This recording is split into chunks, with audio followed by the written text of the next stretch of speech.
Germany and several smaller member states have mounted opposing last-ditch lobbying efforts over EU pharmaceutical legislation to be published next week, with Berlin warning that it will damage investment by the drug industry. The overhaul of pharma legislation is the most significant for 20 years, prompting an outcry from drug makers who fear the EU will cut exclusivity protection from 10 to 8 years, while allowing them to win back the 2 years by jumping over new hurdles. In a opposition paper seen by the Financial Times, Berlin argues that the EU must be innovation-friendly and that a requirement to launch medicines across all member states within 2 years to gain an extra year of market exclusivity poses considerable risk to the industry. The German paper echoes concerns raised by the pharmaceutical industry, which has argued that national pricing negotiations that are out of its control often hold back launches across the bloc. The German government said drug makers could not count on getting the extra year before generic drugs are allowed on the market,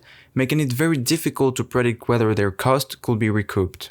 Such uncertainty could then lead to a significant reduction in investment, but the second paper sent to the Commission, supported by 6 states including Austria, the Netherlands, Poland, and Slovakia, argues that the current system does not meet the human rights of EU citizens for access to innovative treatments. They say the EU's incentives for drug makers are quite lavish compared to other countries including the US and China, and endorse the plan for incentives that link intellectual property protections to health priorities. We urge the European Commission to move towards a patient-centered approach. Such an approach should specifically reward medicines that address an unmet medical need and, simultaneously, improve the balance between availability, accessibility, and affordability, they said.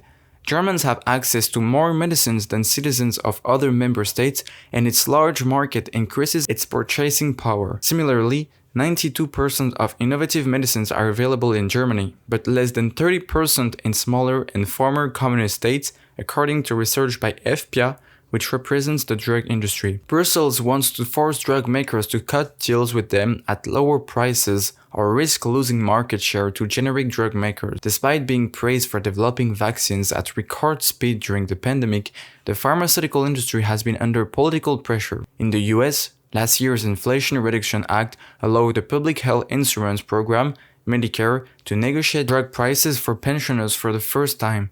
In the UK, drug makers have condemned a sharp rise in a tax on medicine they sell to the NHS, or National Health Service. This month, the chief executive of Eli Lilly, one of the world's biggest pharma groups, warned that Europe could miss out on new drugs for conditions such as heart disease and cancer if it pushes ahead with a cut in exclusivity. The draft law, which can be amended by the Council of Member States and the European Parliament, is expected on April 26 after weeks of delay. Health Commissioner Stella Kyriakides told the Parliament this week that it was on track despite speculation over a further postponement. The European Commission said it will put forward a balanced and patent-centered proposal while fully supporting an innovative and competitive industry.